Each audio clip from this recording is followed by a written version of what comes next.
Today we will be reviewing Karen Rivas' second lesson plan. This is a first grade lesson plan on text connections between different books. Her objective is students will be able to make text-to-text connections when reading and listening to a story.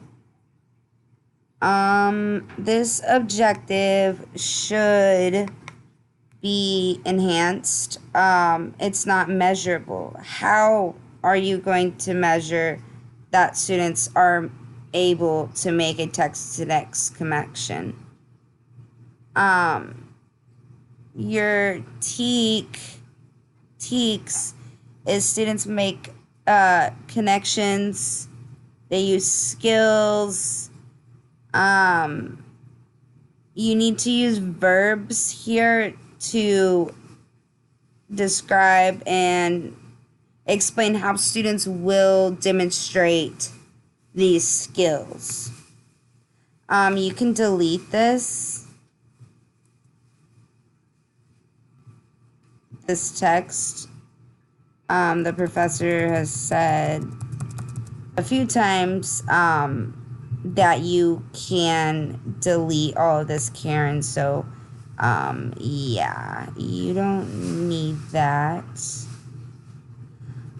Okay, so technology resources, iPads, reading apps, Epic Kids, Browse Kids. Later down in your lesson plan, you explain how these will be used by ELLs. Maybe you can explain what these are. Your terms and vocabulary, connection, text, that can also be enhanced. So I would say this is barely at the proficient level on the top rubric. It just seems like it was, it's not bad, it just is, it's not very detailed. It needs more detail. So here's an overview of your lesson plan. You start by showing students pictures and getting them to think about connections. So this would fall under the presenting instructional content and activities and materials.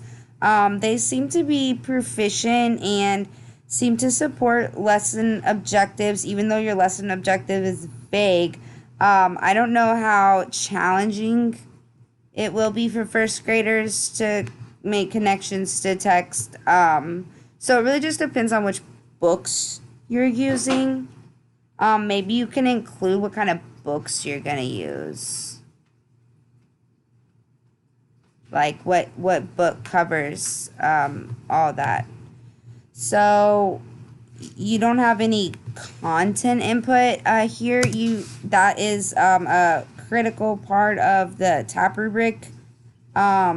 So you need to explain here kind of, I know this isn't a big section, but you need to explain here kind of what the first grade content you're going to be teaching in this lesson. So you start here, and my first thing I noticed is that you can definitely improve this lesson plan by including questioning. So look at the Bloom's higher level questioning taxonomy and start making questions that will get your students thinking.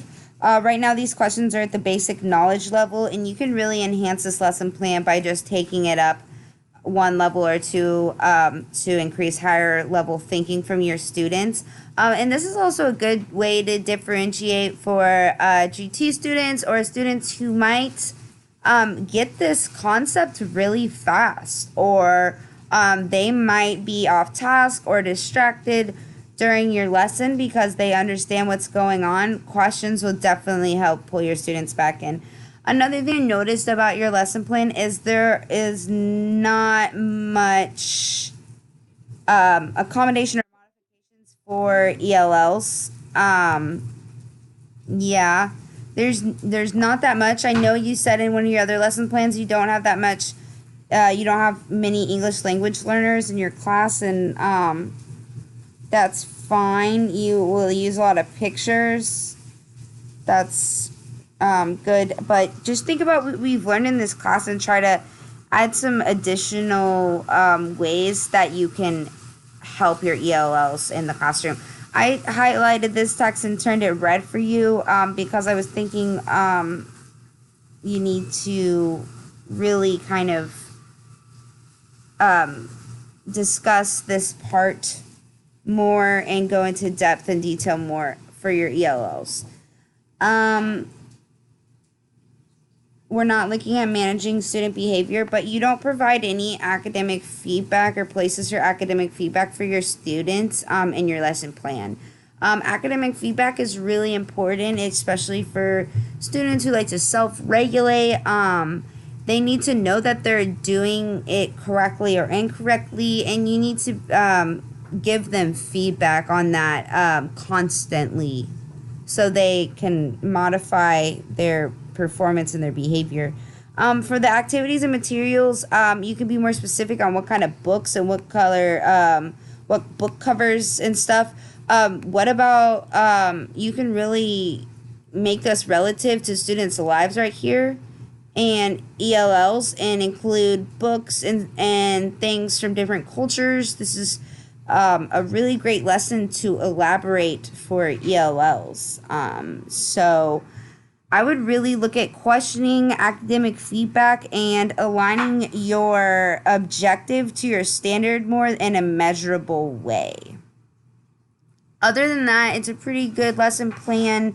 I understand the concept that you're trying to convey. However, just with first graders, I don't know if you're going to be able to get this all done in 45 minutes. But it looks good. But this part, I mean, this really needs to be enhanced. You need to take stuff from our textbook. Oops. The English language learners. You need to include more differentiated accommodations. And what you're going to do in this lesson plan, that is specifically for ELLs. Even though if you don't have any, this is the ELL class. So other than that, it's a good lesson. But for potential challenges, like I said, you could provide higher questioning and alternate activities and materials for students who might get done faster, gifted and talented students, anybody who might not be with you your whole lesson. So other than that, I would focus on how to enhance your lesson for ELLs and how to make your lesson objective more measurable specifically. And you need language objectives. You need a lot more ELL modification in this lesson plan.